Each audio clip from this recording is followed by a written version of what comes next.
What is up, everybody? Welcome into the week 12 before Thanksgiving start, sit, trade, waivers, all that good stuff. AMA.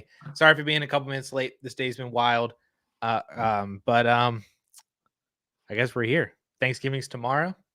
We got football, 3 games tomorrow, 1 on Black Friday, the whole slate on Sunday. So we wanted to do this stream prior to all the games being played on Thanksgiving and Black Friday to give you guys as much info as you possibly can, and just not ignore the one Thursday night game being played. There's more games being played. So we appreciate you guys sticking with us and hanging out with us on a Wednesday afternoon. Paulsen, you excited for tomorrow? I'm excited. I just got back from my son's basketball tourney, and they won their game, so that's exciting. And then we've got 3 games tomorrow. We got 1 game Friday. Mm-hmm. So, it's an extra game on Friday. So, a lot of football, a lot of turkey, pumpkin pie, whatever else you're into. Whatever you want. You can eat it on Thanksgiving because the calories don't count. Exactly. It doesn't matter. Especially whenever you're sweating out lineups. I think you burn calories that way too. So yeah, certainly. Yep. DFS is really good for the BMI. Good for the heart. All right. Yam Baggy got into it here first. We appreciate you, Yam Baggy. He says, happy turkey / football weekend, gents. So we got a dynasty question here. We're talking about Jahan Dotson's long-term outlook. He wants to keep believing in him, but is it a Sam Howell issue? Is it a scheme issue? Is it a Jahan Dotson issue? What's going on with Jahan Dotson? Should we continue believing in him? This is, I think, a very interesting question for sure. By me watching him, I don't think Jahan Dotson is the issue. I think that he looks just as good as he did last year, just as good as he did coming out of Penn State. I don't think this is a Jerry Jeudy situation where it's not that the talent is so much in question. It's just they're not involving him as much, or maybe it is a Sam Howell thing or a scheme thing. So I do believe that he is still very much a talent over situation player. I would like to be buying Jahan Dotson, not for a first, but cheaper than that in Dynasty. But I do still believe that he can become a wide receiver 2 with wide receiver 1 upside. Maybe is Brandon Ayuk a comp that could potentially happen to Jahan Dotson in another year or two? Took a couple years for Ayuk to get there, but we're here now. Maybe that's something that happens with Dotson. I know you were a huge Dotson fan as well. Do you have any issues with him? Oh, yeah, I mean, I think it's a lot of my wide receiver knowledge comes from reception perception. I really like Matt Harmon's work over there. And if he is on a guy, then I have faith that player will eventually either get back to the production that he saw late last year. He's had some good games this year. I'm just looking at last year's usage, and there was a stretch at the start of the year where he had 4 touchdowns, 5 targets, 8 targets, 4 targets. Then he sat out for a while with 5 weeks with an injury. He only had 4 total targets in his next 3 games. And then after that, 9 targets, 6 targets, 9 targets, 7 targets. So really consistent usage last year. And this is a different scheme now with Eric Bieniemy. And they spread it around. Like they had the last 2 weeks have been kind of weird. 2 weeks ago, I think they had 2 running backs with the top 2 targets in the game. It was Brian Robinson and Antonio Gibson. You almost never see that. And I think last week was another weird one where it was Logan Thomas and a running back, if I remember correctly. So the receivers haven't been targeted as much last couple of weeks, but he did have a stretch there. 8, 10, and 8 from week 7 to week 9. And he delivered 5 for 43, 8 for 108 and a touchdown, 4 for 69 and a touchdown. And then last week he did have the 4 targets, 3 for 23 and a touchdown. But then in week 10, he had a goose egg on 2 targets. So I just think that the actual targets per game are up 5.7 to 5.0 from last year.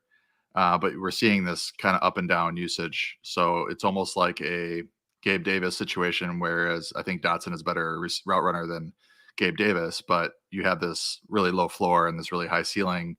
But it really has more to do with the scheme and what's happening in that specific game than anything to do with his talent. I think his talent is there. I mean, when Matt comes out with his write-ups Looking at, I think he'll find that, Dotson was pretty good because, his success rates tend to, repeat year after year. Tyler Lockett's a great example. Tyreek Hill, he discovered Tyreek Hill before Tyreek Hill became Tyreek Hill. So they tend to repeat and they tend to generate and, correlate well with fantasy points the following season. So long story short, I still believe in them. I think on a weekly basis, we just can't. There's a lot of receivers in this group, like, in that 30 to 50 range. You just can't trust them on a weekly basis. Right.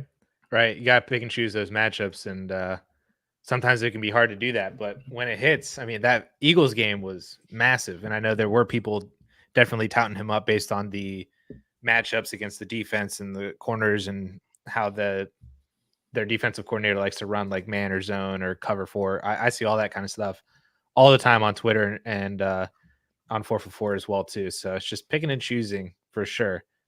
But when he's on because he's a freaking good wide receiver. I still believe his last 2 games against Dallas, 3 for 72 on 4 targets last year, week 18, and then 3 for 43 and a touchdown, 4 targets. So really efficient in the 2 games against Dallas last year.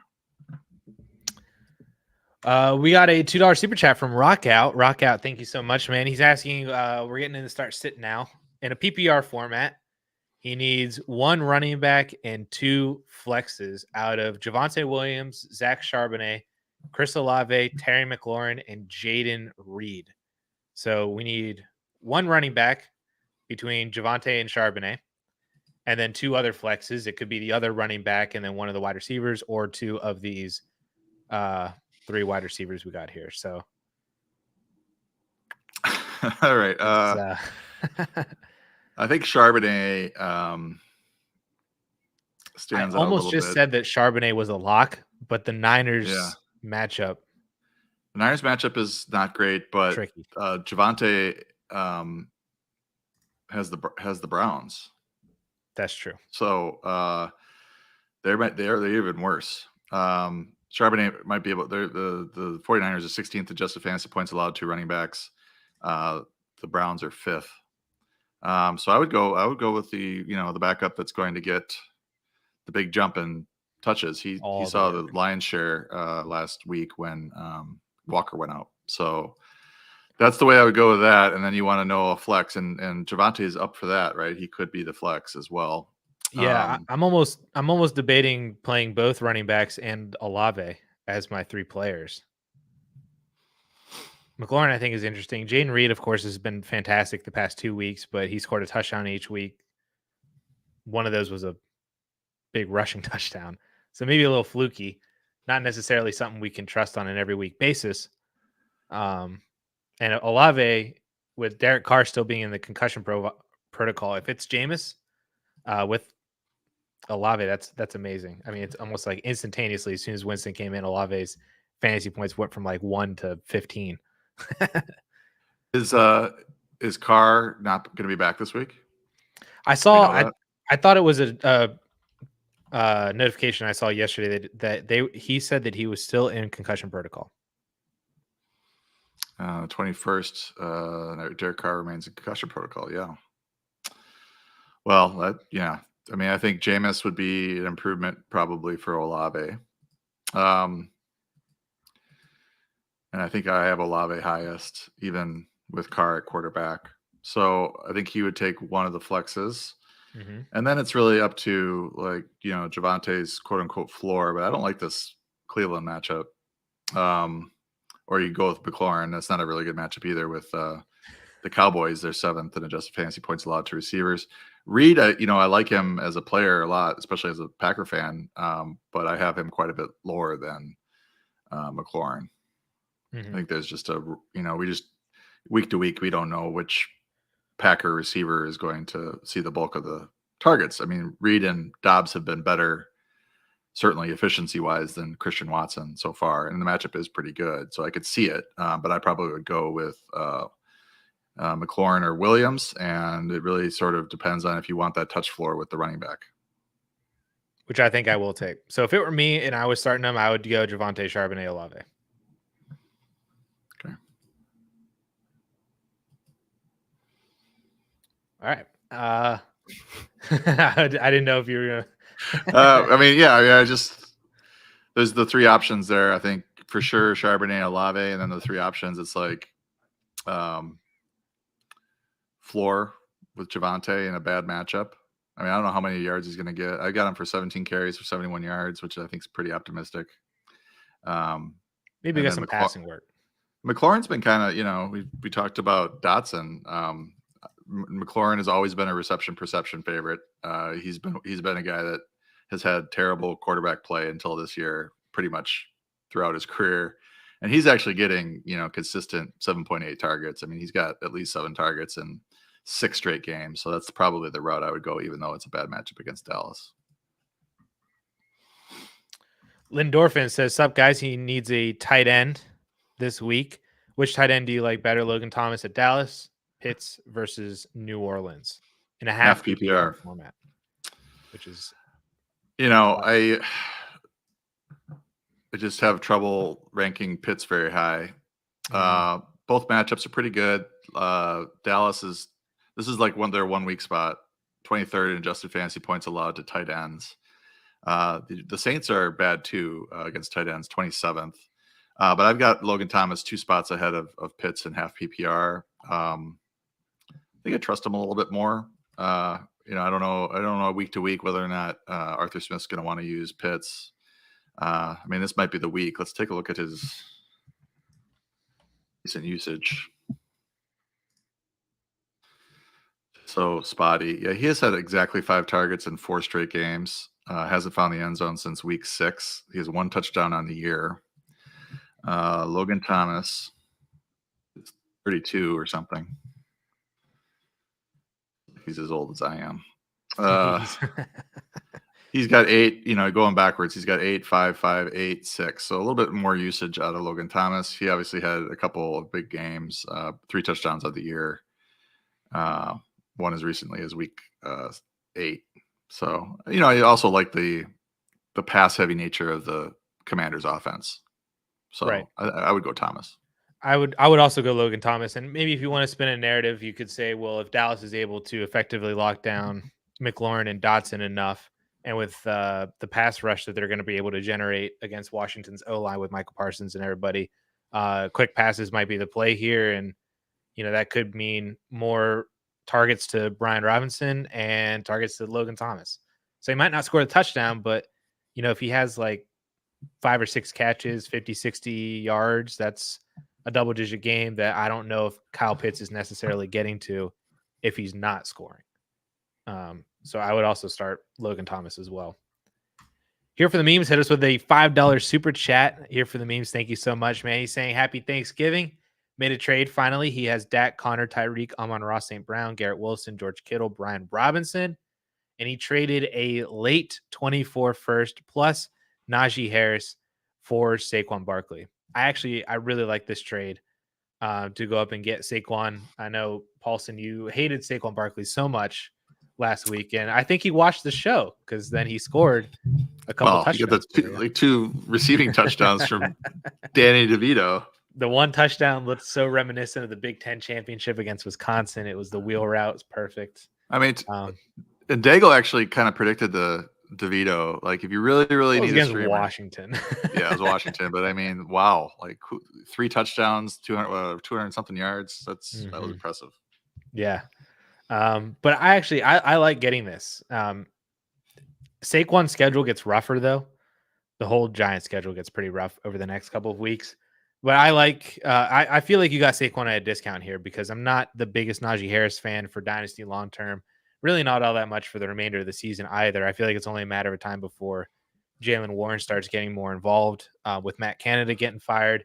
We don't necessarily know who the I mean, it's objectively Jaylen Warren's objectively better, isn't he? At this point, can't we? Yes, 100%. All agree on this. So. Every time I watch a Steelers game, I'm like, dude, Jaylen Warren is just so much better than Najee.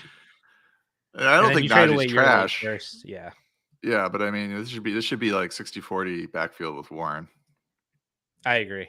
Yeah, this feels like how like Ramondre and Zeke basically is, or Pollard and Zeke last year. Yeah.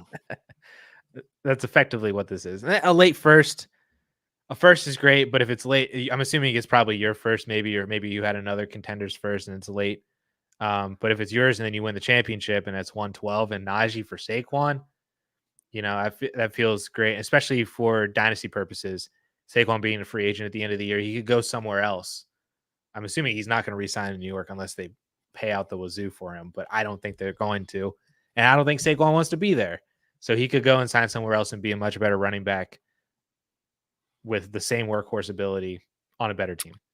Yeah, what I like to do when you are talking dynasty is to pull up the DLF rankings just to see where the folks are there. Bruce, Jeff, Levi, Pete, Rob, and Ryan. We got to get your rankings on here, Addison. Oh, I won't do that. Saquon is at RB8 and Najee is at RB21, and he's actually ahead of Warren, which is a little surprising. Najee and Warren are both age 25 and Saquon's 26. You're only giving up a year and really bumping up. Barkley's a lot more valuable. Yeah, I love this here for the memes. Awesome trade. Rockout hit us with another $2 super chat. He's asking for a backup quarterback for the playoffs between Russell Wilson, I almost said Romeo Dobbs, Josh Dobbs, and Jordan Love as a backup for the playoffs. All three of these quarterbacks have been playing pretty well recently. And all probably have their own kind of argument for being a backup for the playoffs as a stash. But do you prefer one over the other specifically? Well, when I see a question like this, these guys are ranked fairly, I would say fairly close rest of the season. I like to look at the schedule to see. So I'm assuming if Rockout's here, he's listing, I assume you have a 3-week schedule, playoff schedule. In that case, Minnesota is where is Minnesota?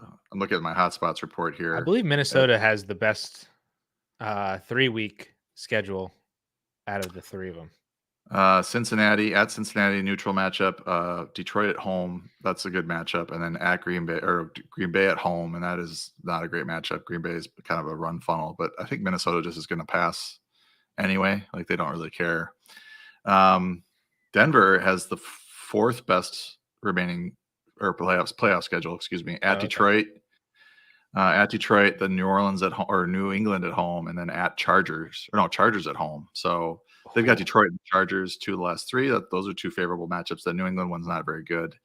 And then Green Bay, let's see here. They're down even below Minnesota. Love's got Tampa Bay, which is a good matchup in week 15, at Carolina, bad matchup, and then at Minnesota, neutral matchup. So Russ's schedule is the best. But I would say, like, it's just in a vacuum, if you weren't even considering, if you just wanted the guy with playing the best or has the most upside, I think Dobbs probably is that guy. I've got Dobbs at 15, Wilson at 16, and Love at 18 right now in rest of season rankings. Dobbs is also most likely getting Jefferson back. Yes, for those playoff weeks. The only issue, which I don't think would affect you for the playoffs, is week 13 bye for Dobbs. So yeah, it's tricky. But again, yeah, if you're looking for the playoffs, 15 through 17 specifically, I do think Dobbs is probably the answer for me. Russ, I think, is a very close second, though. I think the only thing that really, well, maybe 2 things, is that Dobbs is getting Jefferson. And I think Dobbs' defense allows them for more shootout games. I think you can argue that Russ, with his schedule, could be in shootouts as well with Detroit and Chargers. Yeah, Chargers could be in shootouts, but their defense is better. So Dobbs is just not even a concern. Their defense is terrible. And, they could be throwing just as much. And Dobbs offers rushing upside as well, too. Yeah. So you get a little bit of that as well. He has the ability to close one out inside the red zone. So I would pick Dobbs, but they're all very close for sure. Can I say that I think you asked me, I don't know if it was last week or 2 weeks ago, as a Steelers fan, if I would prefer Jordan Love or Kenny Pickett. I am affirmatively on the Jordan Love side of that. I still don't know if he's good or not, but he's definitely better than Kenny. His last couple of weeks have been better. I mean, we should probably talk about Jordan Love every AMA just to kind of do a temperature check. But the a last little 2 games have been segment. pretty good, and the one before it wasn't bad. So I just think he gets a pass. A lot of it with how young. I mean, it's like a historically young receiving core he's dealing with, and they're actually pretty good. Dontavia Wicks looks pretty good. Jaden Reed, Dobbs has been good. And if Watson ever gets it going, Watson's they're going to be a dangerous group. Jerome hit us with a super chat as well too from Canada. I'm assuming you're from Canada if you're paying in Canadian. But welcome. He says that he is rebuilding. He's got to shed some points. This is Dynasty. Rebuilding, he got to shed some points to secure the 1.02, which he believes would be Marvin Harrison, assuming that Caleb Williams goes 1.01 in a Superflex league. Give Hurts and Justin Jefferson. Give Hurts, Justin Jefferson, and Ayuk. Get Burrow, Jamar Chase, Nico Collins, Zach Charbonnet, and Will Levis. Oh my goodness. Cancel. Better.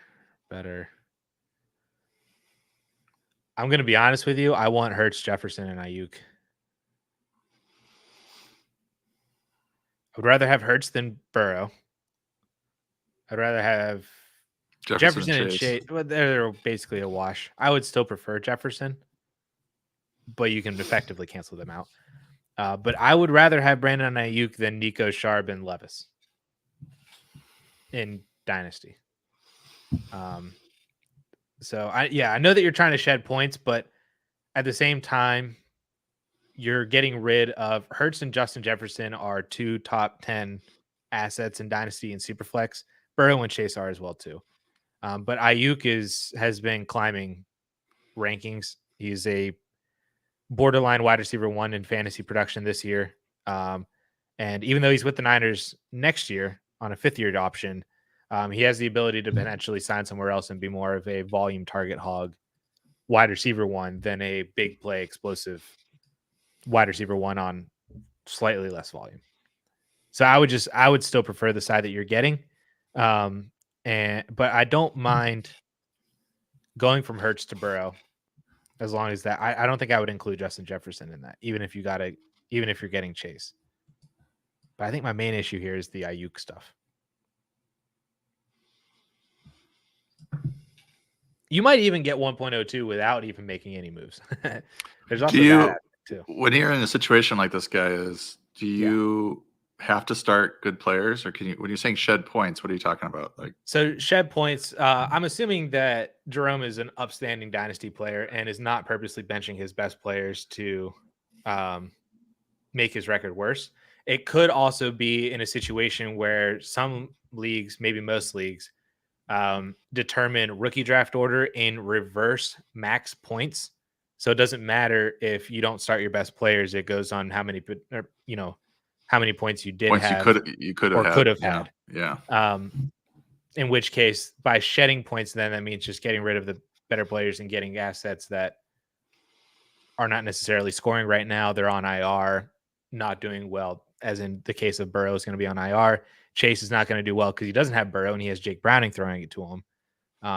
And that's in that case, you knowing you're going to get Marvin, would you add Marvin to that side with Burrow, Chase, Nico, Charbs, Levis, and then judge it that way?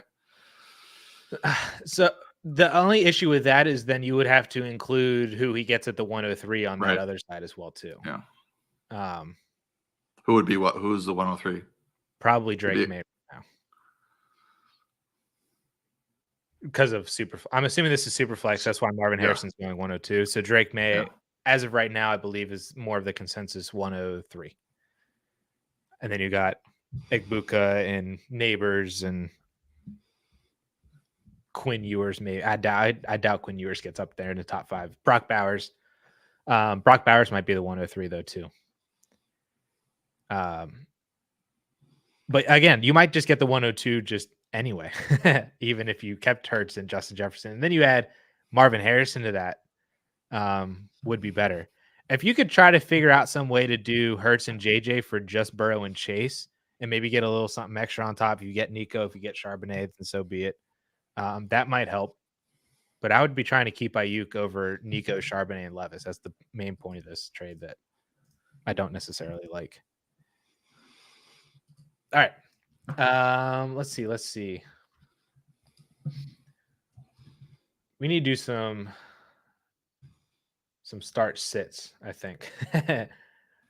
But first, we have a trade question. Joe needs help at running back. He has DJ Moore, Jamar Chase, Michael Pittman, and Cooper Kupp. Would you trade Cooper Kupp for Derrick Henry?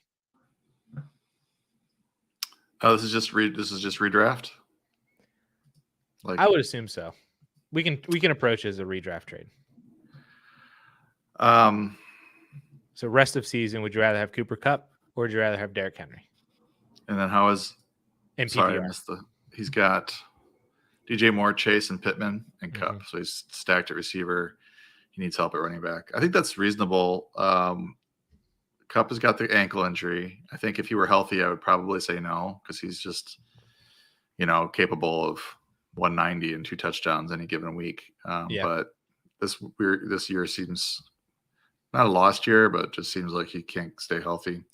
Henry has a nice, really nice. We talked about it, but his closing schedule is nice. The Carolina matchups aren't as nice as the numbers might make them seem, because Carolina has actually been better against the run over the last month or so.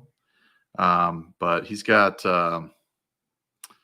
Carolina this week, Indianapolis next week, good matchup at Miami, which is a bad matchup, but that's a game where it could be high scoring, and he probably will score a touchdown, I would think. Houston, week 15, they're playing a little better. So he's got Houston twice, week 15, week 17. He's got Seattle in week 16, which is a good matchup. So he's got 3 good matchups, 2 neutrals and 1 bad.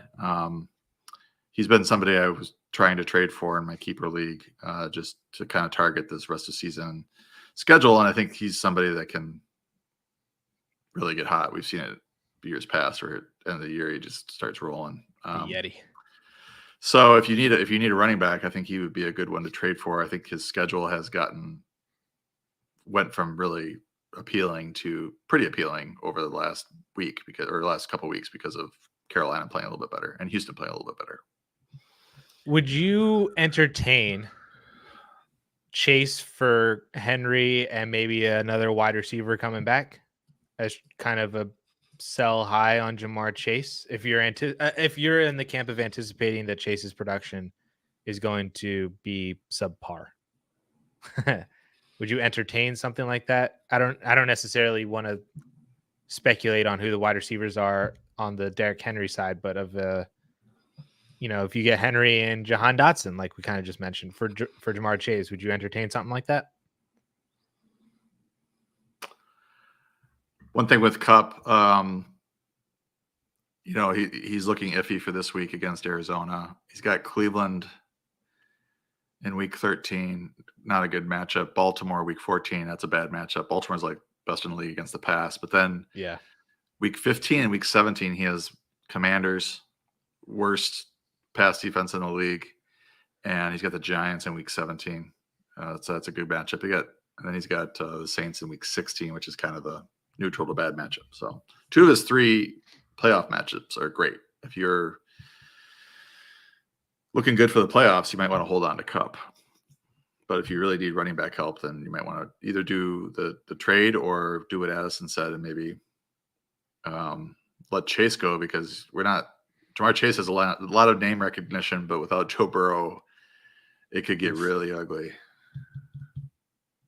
See Garrett Wilson last week. I mean, yeah, he should. I mean, he might not even see. The thing is with Chase is that they might have T. Higgins and Tyler Boyd and some other like decent receivers, and Chase might not get the volume that Garrett Wilson's getting, which is keeping him afloat. Him and Devontae Adams are in basically the same situation, where they're just getting 12 targets a game, and they're all like, and half of them are good. Nothing. So to kind of bounce off of that, just as a segue, Beast Mode is asking if he should trade Jamar Chase for Brandon Ayuk. Caesar is asking if Jake Browning can be the one. So do you have specific feelings on either one of these two? Would you trade Jamar Chase for Brandon Ayuk? I mean, yeah. Yeah. I got Ayuk at 7. He's got a quarterback. He's got a highly efficient offense. He's a phenomenal route runner. It's great. Ayuk's situation is very good. Now the only problem is that they've got a lot of weapons, but he's been producing. Jamar Chase, this last game really kind of worries me. Got the touchdown, but I don't think Browning is the one. I don't know what the one means. Like he's from the Matrix or something. Is he the one? So many weapons. I suppose he has a lot of weapons, but I would definitely do that trade. Ayuk. Get Ayuk. Yeah, I would get Brandon Ayuk, and I don't have any faith in Jake Browning. I think he was terrible in college, and I thought he's been terrible. I guess he really hasn't had an opportunity to be a backup, to play as a backup, but he is not good. See New York Giants weapons with Tommy DeVito. That's kind of what we could be looking at here. Worse, Aiden O'Connell. Oof. Let's plant some trees. He is asking about a stash. He says that he has Jerry Jeudy and Christian Watson. He's wondering if he should drop either one of those two for Elijah Mitchell, Zach Moss, Odell Beckham Jr., or Roschon Johnson. He says he doesn't need to start either one of these two wide receivers. So would you drop either one to potentially stash a bench player that could have more upside if something were to go their way?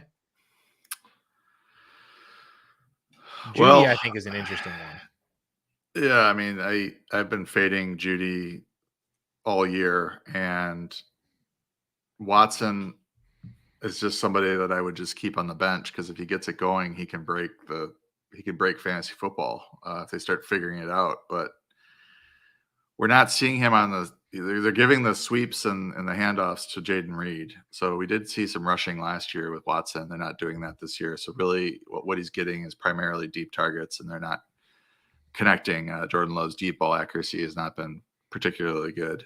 And then when there is a contested ball, Watson's not bringing it in. So I've got Jeudy at 49, Watson at 50, Beckham at 52 as far as receivers go. So Odell's he's got a shoulder injury, I believe, but his usage is increased, and he might be the wide receiver one there in terms of fantasy points the rest of the season because of his touchdown potential. Zay Flowers doesn't really catch touchdowns, or hasn't.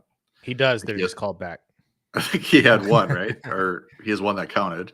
Yeah. But with Mark Andrews out, there's a chance that some of these targets shift to the receiving core. But I don't have him above those two, just because I feel like either one of those two could be better, if things started to shift in their respective offenses. But I could understand it, though. I mean, these rankings are close enough that if you're sick of having Watson or Jeudy, then it would make sense to pull the trigger on Odell. And then when it comes to the running backs, it's like, what is your running back situation? Is it more dire than your receiver situation? I mean, which position are you more likely to need? Because yes, if Jonathan Taylor gets injured, Zach Moss is. I mean, he's the guy that jumps out here to me because we've seen it. Mitchell has been good at times, but I mean, there's an argument that Mason has been better, and if there's an injury to McCaffrey, then are we really seeing a bell cow role for Mitchell? We probably won't, and if we do, he probably can't handle it. So Moss would be my pick over Mitchell, and then Roschon is just kind of, I think he's the third back in Chicago right now. So I don't know if it's going to happen for him this year if Herbert and Foreman are both healthy, or one of them's healthy. Right. Yeah, I kind of just disregarded Roschon from this. I would be willing to drop Jerry Jeudy for Odell because it was kind of like you mentioned, like a change has happened in Odell's favor. Like I feel like, that Broncos offense, they've had 10 or 11 weeks to just do something different, and they haven't. And the formula has actually been working for them over the past couple of weeks. Like they have been winning games by not really throwing all that much to Jerry Jeudy. Like I don't see any upside with Jeudy, but like you just said, that there is upside with Odell, that maybe he becomes more of the stereotypical wide receiver one in Baltimore to replace the Mark Andrews role. and have some touchdown equity in that as well too. So there could be upside with Odell that I would rather have than Jerry Jeudy. I would also drop Jerry Jeudy for Zach Moss, like you just said. Like that might be more of a burning a roster spot kind of move because you're just waiting. And if Jonathan Taylor never gets hurt, then that move was inconsequential anyway. But if Jonathan Taylor were to get hurt, I mean, Zach Moss's value would go through the roof. He would be a number one waiver priority again, and everybody would be spending the remainder of their fab to get him. Yeah, and I would say that I think you agree that Watson has more upside than Jeudy. If something were to like kind of if they were to figure something out. Yeah, like we saw it last year though with him. Like he struggled early in the year with injuries and then exploded. But then I'm just looking at Judy's game log and it's like super sad. I mean, he's like a part-time player. You know, he's playing 65 to 70% of the snaps. Cortland Sutton is 85, 90. Cortland Sutton has 8 touchdowns. Jeudy has 1. He, rarely goes over. He hasn't gone over 65 yards receiving since week 3. And 5 for 64 is fine, but it's not going to win you. Probably going to win you a week. He's like a 10-point per week PPR player, right? And you're probably not going to get a touchdown. So if that's what you need, keep him. But I think you're on the right track here. I think Jeudy for Moss makes a lot of sense if you need a running back, and if you want to just try to upgrade your receiver position, I think Odell does have more upside. Mm-hmm. He also had another question that he just needs a replacement this week, or potentially a couple more weeks to replace Dallas Goedert. Pat Freiermuth, Cade Otton, Juwan Johnson, or Michael Mayer. So if you want to kind of answer more directly to this week, that might also, maybe that answer also shifts down for if you need him for next week or the week after until Goddard comes back. Yeah, it's Otton for me. Freiermuth is barely involved last week. I like him generally, like Dynasty more than I would Otton probably. But this week, Otton is at 16. He's got a nice matchup against the Colts. They're 29th in adjusted fantasy points allowed to tight ends. Juwan Johnson and Mayer really aren't in the running for me. For me, it's a clear Otton just because he does have some big games this year, and he's been a regular fixture of this offense. Yep, 100% Otton for me as well too. Trey is wondering if he should trade Amari Cooper and Javonte Williams for Tank Dell and Zach Charbonnet. Who would you like for the rest of the season? Oh man, I would take this trade. I would trade these guys. I would trade Cooper away and Javonte away and get Tank Dell and Charbonnet because you're rolling the dice a little bit on the Walker injury, but it doesn't sound good. The Walker injury. So it could work out where you've got Charbonnet for 3 or 4, 5 weeks as a starter. If you do that, then you're definitely getting the better end of the deal because Amari Cooper with Dorian Thompson-Robinson is nowhere near Tank Dell with CJ Stroud. So the perceived downgrade that you're getting at running back is way offset for me by the upgrade you're getting from Cooper to Tank Dell. Do you agree? I 100% agree. I was looking up Kenneth Walker, and there are headlines saying that they're unsure if Kenneth Walker is going to play on Thursday. And I don't even know why that's even a headline. I feel like I've heard the word hernia being tossed around, like kind of what he had surgery on, I think, in the offseason. And I don't understand how he would be back in 5 days from what he had. I think this is a multi-week absence, and I would not be surprised if Walker is out for the remainder of the year. Meaning Charbonnet's value on this is drastically increased. And to be honest, I think you can make an argument that Tank Dell is better than Amari and Javonte I was just together. Gonna say that. Yeah. So you just roll the dice. Amari Cooper has almost, I'm not gonna say he has no value. He has until we see a real passing game out of this Cleveland quarterback, you can't trust him. No. At all. I've got him at 40. I got him at 42 this week. With Gabe Davis, who has 2 goose eggs in the last 3 weeks. And I'd rather throw out Gabe Davis. So at least I know that Gabe has the potential to put up 20. Yeah. I don't I think Tank for Cooper and Javonte is a reasonable question at this point. I had Yeah. Tank Dell at 7 this week. Sheesh. So Tank and Charbonnet for sure. Ibrahim is asking, who would you start in a 12-team standard league? We got to pick 2 guys out of Tank Dell, Kyron Williams, who's coming back this week, or Chris Olave.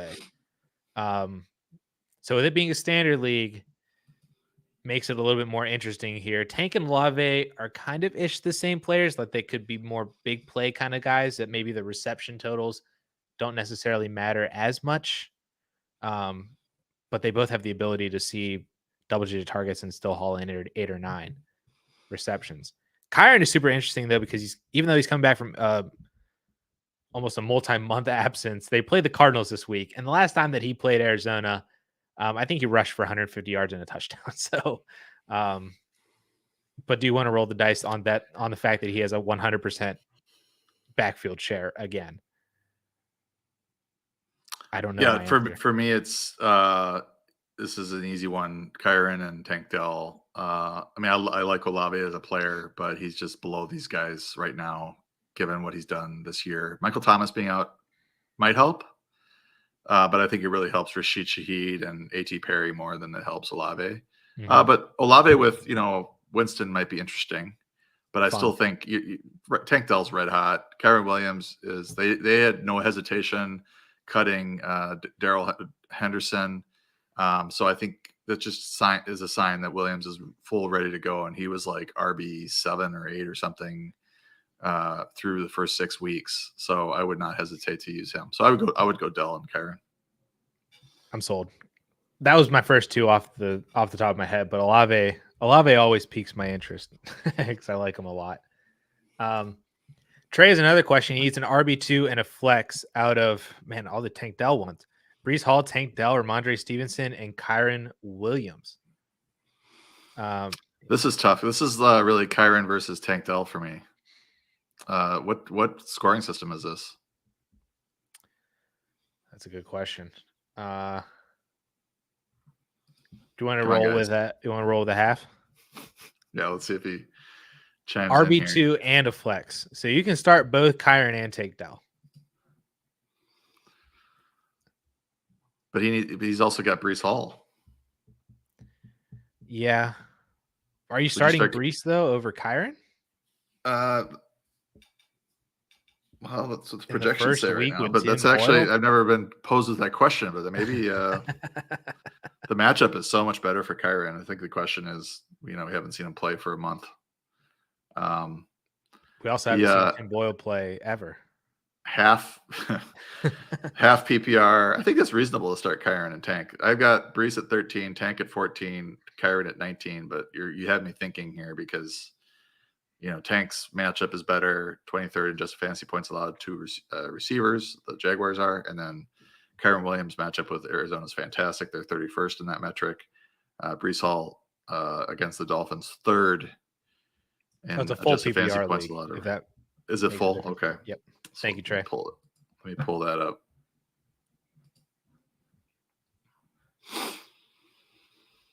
That puts Tank over Breece.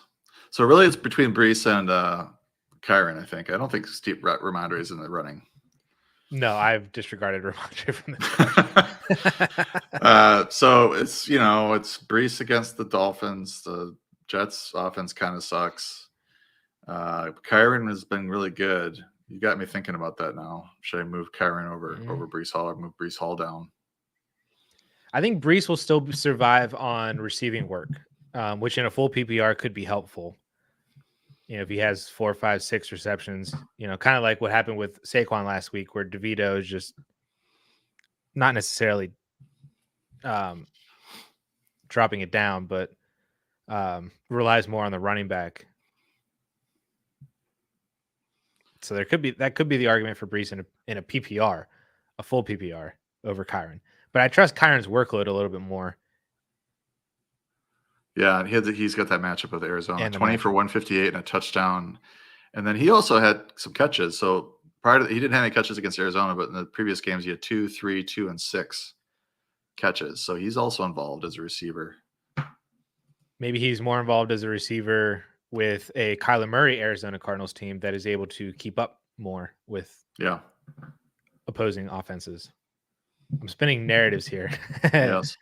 But I think it's Kyron and Tank Dell. I think that's who I would go with. I would not talk you out of that, and I'm seriously thinking about Breece Hall versus Kyron right now. So thank you for the question. Thank you, Trey. Kyron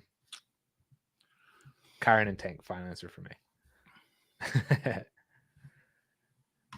Here for the memes with a $2 super chat as well too. Thank you so much, man. He's asking Mostert or Cortland Sutton for Dynasty in a 10-man full PPR. So I'm assuming this is not necessarily a start sit, just more of a who would you rather have in Dynasty between Raheem Mostert and Cortland Sutton.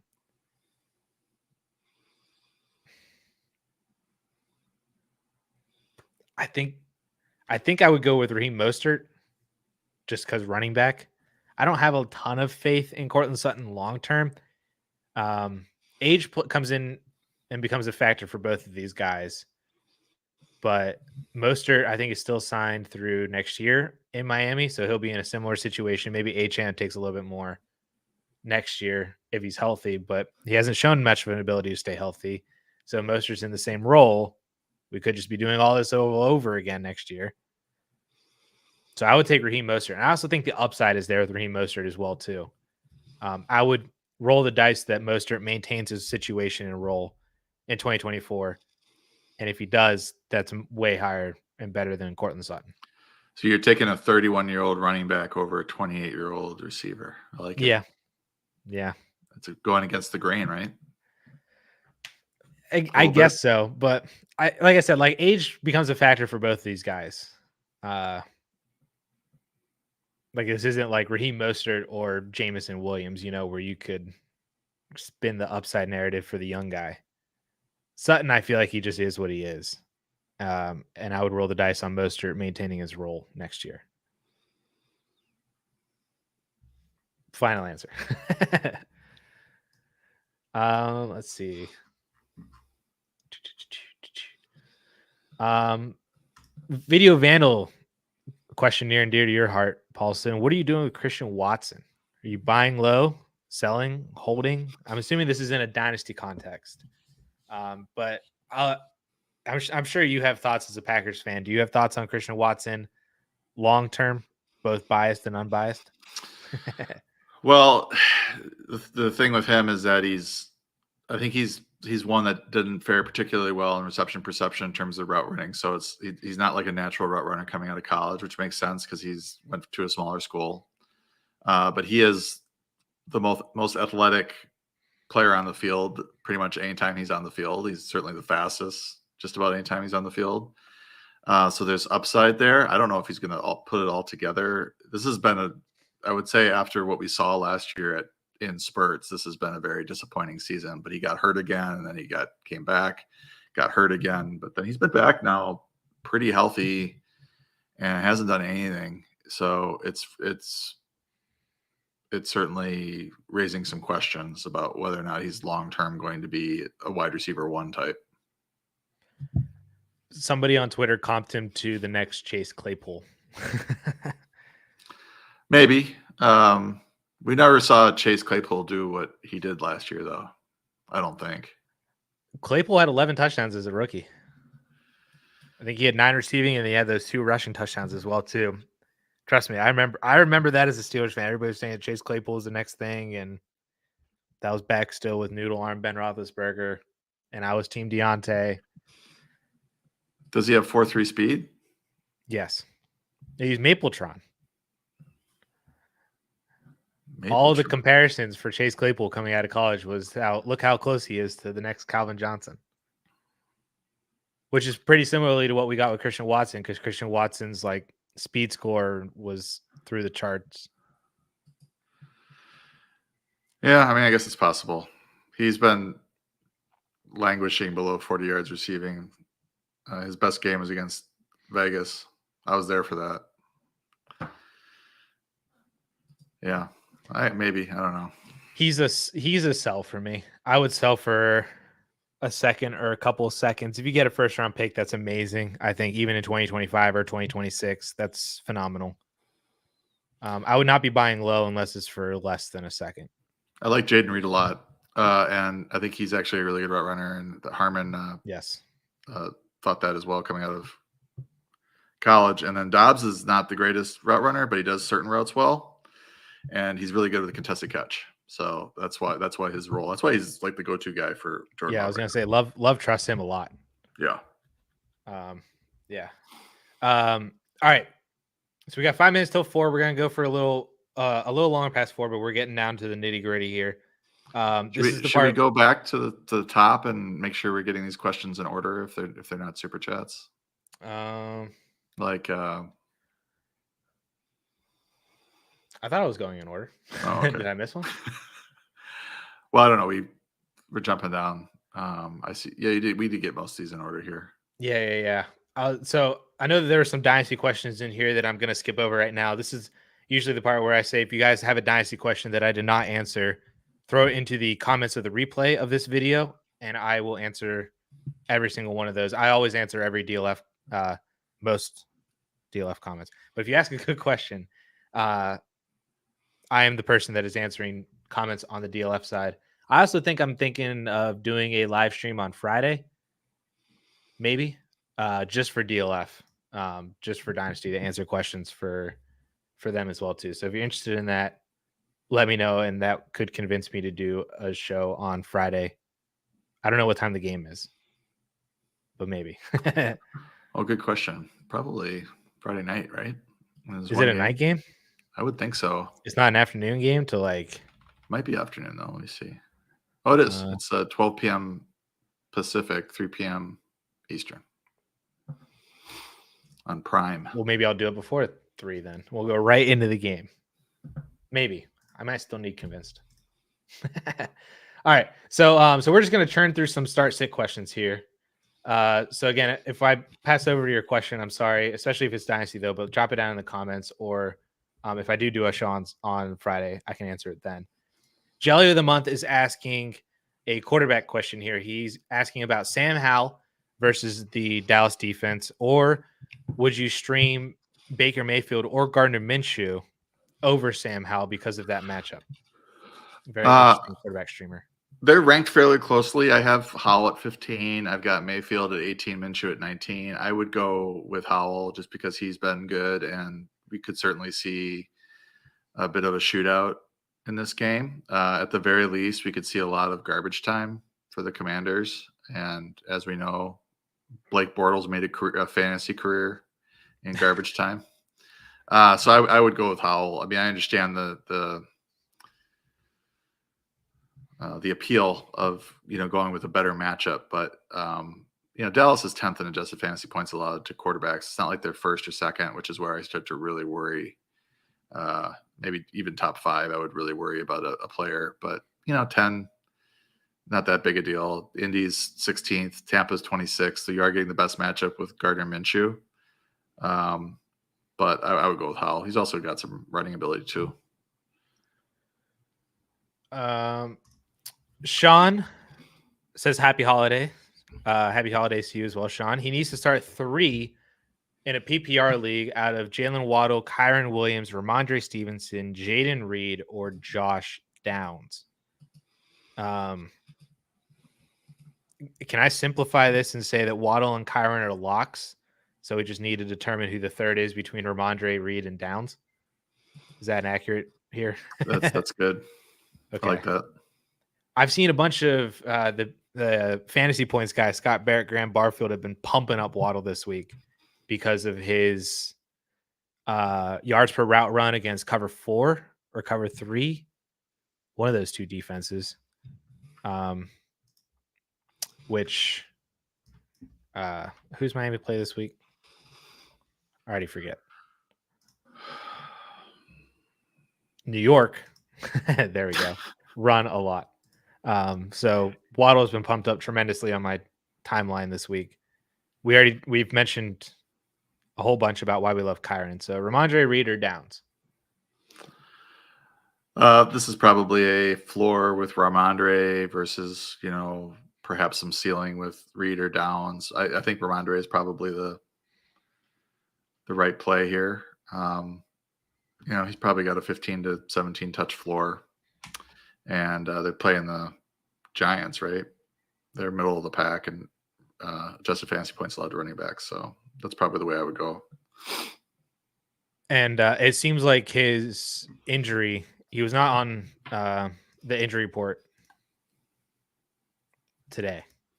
So it seems like he should be good to go for without an injury designation as well, if you're worried about that.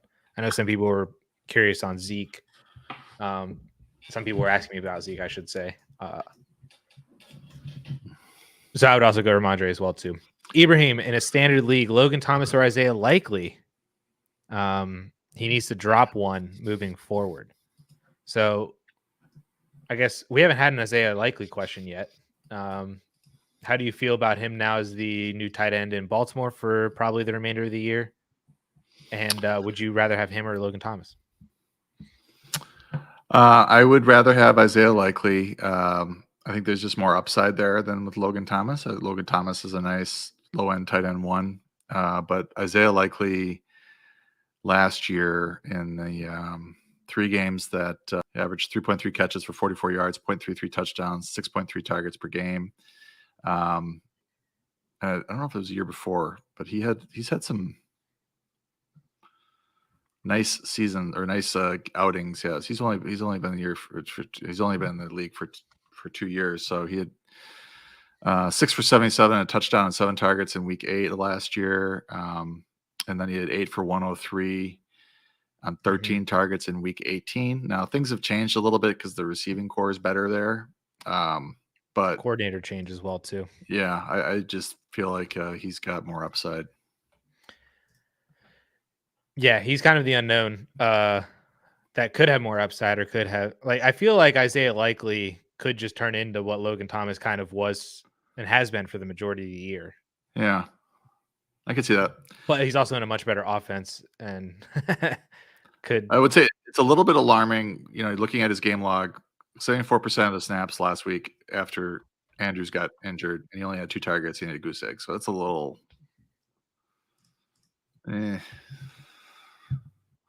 worrisome. So I guess safety is Thomas, and if you want to kind of roll the dice a little bit, does the standard affect it at all for you? They're probably similar in terms of touchdown possibility, I would think. I think so too. I mean, Likely did have 3 touchdowns last year. I'm looking at so he had 3 games last year where he played more than 60% of the snaps, and then he had 6 for 77 and a touchdown and 7 targets, 1 for 24 and a touchdown and 5 targets, and then the aforementioned 8 for 103. So 3 usable games.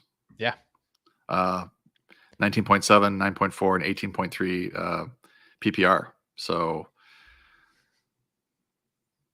that's pretty good. I think I'd go with Likely. Maybe if you can survive without having to drop one this week, maybe see how the usage looks for Likely this week. And then that could probably help your decision moving forward. With that said, for this week, as kind of a segue, Lee is wondering if you would start Likely or Cade Otton in a half PPR this week. And also says, Happy Thanksgiving. Happy Thanksgiving to you.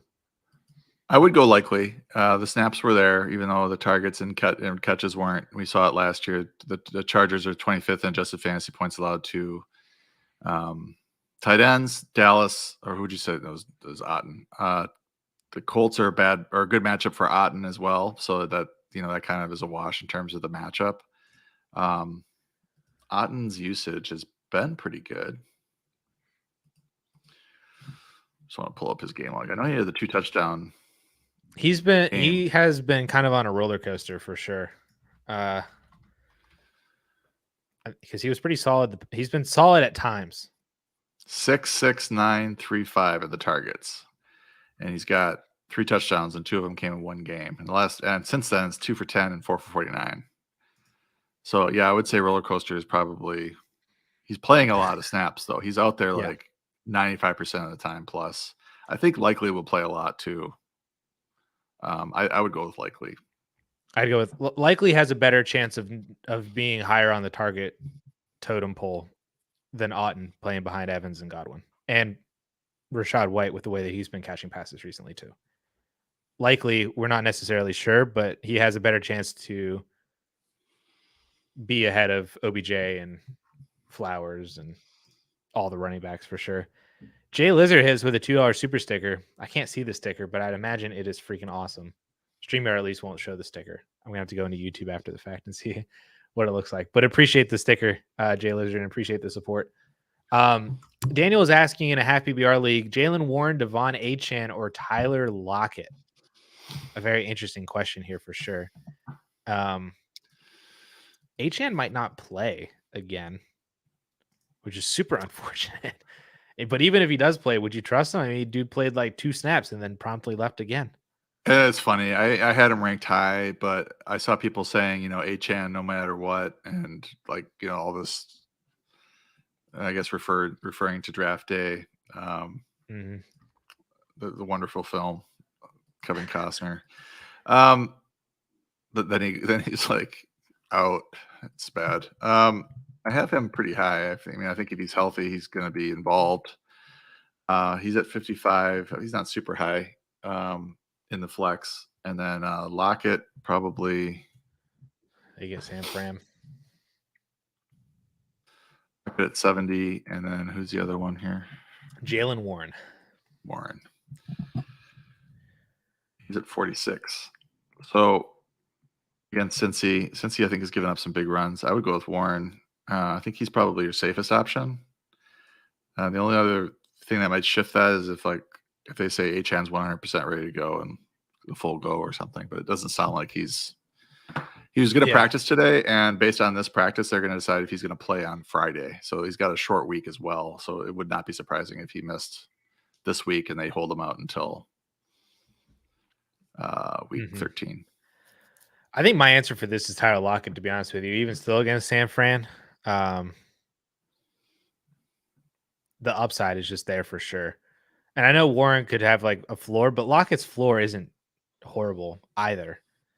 I really wish that they would just go to I don't really want to start a Steeler this week. I want to see what happens the first week without Matt Canada. Well, who's the new OC? Their QB coach or running back coach or whoever. Warren has 113 yards in week 9, 110 yards in week 10, and 145 yards last Eddie week. Faulkner, their running backs coach. He's gonna. I would go with Warren. Warren's gonna. I love Lockett, but not against. Matchup's not great against San Francisco, but you got three straight 110 plus yard games for Warren. Okay, I'm in. You convinced me. You're just anti-Steelers, which is so weird because I'm a Steelers fan, but I hate the fact that they're 6-4. Anyway, half PPR still pick 2 for the flex: Terry McLaurin, Rashid Shaheed, Khalil Herbert, Keaton Mitchell, Michael Wilson. I think it's the 2 wide receivers. Well, there's 3 here, but McLaurin and Shaheed, I think, are the answer for me. I don't know if Michael Wilson's even healthy. Shaheed is a sneaky start this week. I wrote him up. So is Khalil Herbert. Donta Foreman's out specifically. Shaheed's at 74 in the flex rankings. McLaurin's going to be, I think, higher. 62. Herbert, 61. Oh, Mitchell, he's an interesting cat. At 80. Herbert's interesting with the Deonta Foreman injury. Yeah. So that's the one tricky thing. I would probably go McLaurin for sure, and then between Shaheed and Herbert based on Foreman's status. But I'm starting Shaheed and Scott Fishbowl this week, and I'm praying that he gets 9 targets again, because if he does, watch out. But I have a feeling A.T. Perry is going to be the one that pops. Oh, well, A.T. Perry's great too. Yeah. But I would start McLaurin and Shaheed. The touchdown was sick. All right. Let's see. Let's help Miso. 2 running backs and a flex. Jalen Warren again. Rachaad White, Josh Jacobs, Joe Mixon, and then Zay Flowers. So we'll start with the 2 running backs here, of which I think you have to play Jacobs and White. Rachaad White is like, I feel like you just have to play. You have to play him based on what he's done for the past like month, essentially, and the receiving volume that he has gotten. I'm going Jacobs and White. The 2 running backs. Yep. Yeah, I think I agree with that. White at 23, Jacobs at 28. These are flex rankings. Mixon at 34, Warren at 46. But I feel good about, after my big sell job, on Jalen Warren, that he should be higher. He's running really well.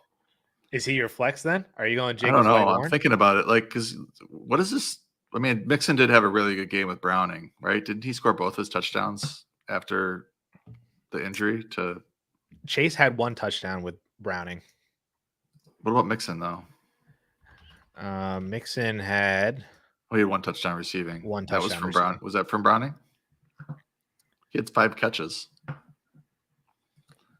Let's find out. I think I got depressed after the injury and turned it off. Then after the Andrews injury as well too. Yeah, that's when I turned it off. No, it was from Burrow. It was the first quarter of the game. So I saw that Mixon did do well last week. I was wondering, 69 yards rushing, 31 receiving with a touchdown. Warren's tempting though, because you just don't know how good this Bengals offense is going to move the ball. But you could say the same thing about the Steelers. But he's been great, Jalen Warren. I would do 3 running backs instead of Flowers. Yeah, I haven't been considering Flowers either. White and Jacobs for me are the 2. I think if it were me, I think I would play Mixon. But Warren definitely has a very solid case as well too. The Steelers have been beatable through the ground, for sure. Since he has been too. But Mixon's not splitting the backfield with anybody. That's the helpful He's not, part. But Warren's probably better in a vacuum. Probably. More explosive for sure. If it were me, I'm going White, Jacobs, Mixon. Final answer. All right. I think that is where we're going to end it. Yep. Sorry, we have Paulsen's got another live stream that's going to be right after this. So if you have more questions for Paulsen, make sure to bother Daigle enough. Yeah, I mean, we're not going to answer them. We don't answer questions. We just go through every matchup. So we'll probably talk about your players if you listen. Yeah. So that's going to be coming up here in 15 minutes. So that's why we're cutting it just a tiny bit short. But yeah.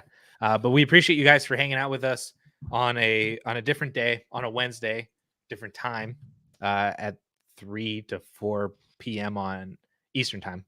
So we appreciate you guys hanging out, asking questions. Again, I'm sorry for anybody that did not get their question answered. If it was a Dynasty question, definitely drop it in the replays, in the comment section of the replay of this video. If it's a start sit decision, you can check out what Paulsen and Daigle are going to be doing in just a little bit. Sign up for a 4for4 subscription as well too. Speaking of which, in terms of subscriptions, 4for4 is running a massive Cyber Week sale right now. I believe the basic plan is $2 or $3 or something like that. Yeah. Rest of season standard is I think $2 or $3, and then I think the Pro is $4.44. You can check out the League Sync that we have, which is great. I use that every week to do my waiver pickups. You can easily see who's available and who's on your roster, and if they're make a move if you want to make a move. That's the worst part of redraft is waivers, and League Sync makes it a snap to do it. Mm-hmm. Plus, you get access to all the rankings that John was reading from basically for the starts of decisions when he was saying this guy's at 40, this guy's at 50, blah, blah. That's in the rankings, part of the subscription as well, too. And the DFS and the betting are on sale, too. I think the betting is a great deal at 19 for rest of season. You could probably, win that back. And you can win that back tomorrow. Tomorrow. Yeah, for sure. So that's happening right now at 4 for 4. DLF's our subscription discount begins on Friday, on Black Friday. It is 30% off the annual subscription as well, too. And if I have a live stream, then I'll talk about that then, too. But want to let you guys know about these two discounts for subscriptions. Again, appreciate all you guys for hanging out with us. Hopefully you guys have fantastic Thanksgivings, fantastic holiday weekend as well. Hopefully you guys win all of your matchups or lose your matchups. If you want to lose, that's a Dynasty thing for sure. But yeah, thank you guys so much for hanging out. We will see y'all next week. Later.